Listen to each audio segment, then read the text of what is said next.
In this video, I'll show you how to create your first agent using Toolhouse and Agent Studio.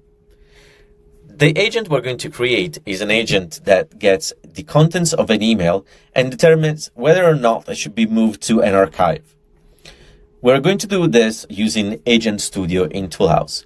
To access Agent Studio, simply click on Agent Studio on the sidebar and then click Create New Agent.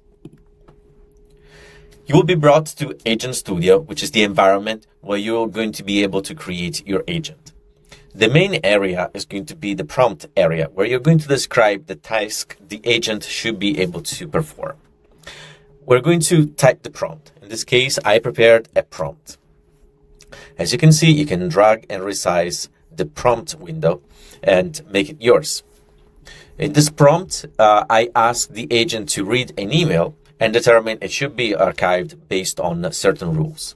Those are the very basic set of rules. If the email should be archived, we tell the agent to respond with the ID of the email itself. If the email should not be archived, we're going to ask the agent to respond with simply no. And that's it. As you can see, we prepare some variables. Variables are placeholders for where actual data should go. The concept is that with using variables, you're not going to paste content directly in the prompt. Rather, you're going to create placeholders. And then for each run, you can change the content you want. This way, the prompt will remain the same, allowing you to have better control over the data you want to pass and over the runs you want to pass on this agent as well. We're going to just add some sample variables. First and foremost, the message ID. Because this is not going to be a real message ID, we're just going to use a placeholder value like test123. We're expecting the agent to respond with this test_123 if we pass a message that needs to be archived. Now, we're going to go to my inbox and just copy and paste some actual values from an email and to determine exactly if we want to have it archived or not.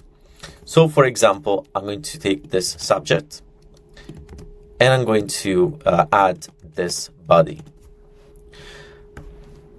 As you can see, all the variables have been filled out and I am ready to run the agent. So I click run and the agent is going to analyze the message and based on the rules, create a result for me. And that's it. The agent output is the message ID, which means that the agent believes that this message should be archived. And it was true. I actually pasted something that needed to be archived. What if we actually change the subject and the body? I want to just create a fake subject, for example, urgent. I got left out of the office. And then the body. Hi, is anyone in the office? I got locked out and I'd like to keep working. Can anyone help? In this case, I'm expecting the agent to respond with no. This is an urgent message by somebody in the office. So let's click run and see what happens. And that's it. The agent, rightfully so, said that this message should not be archived. This is a message that should be kept in my inbox. We can also run again this prompt. And you can see that with every execution, if the agent keeps a consistent behavior, it means that the prompt is valid and the agent will show a consistent behavior in production. When you hit continue instead, it means that the agent is good to go. And that is about it. Now you will have the ability to use this agent because this agent has been already deployed as an API you can call. You can also schedule the agent so that it can run at specific intervals. So for now, we're good with this execution.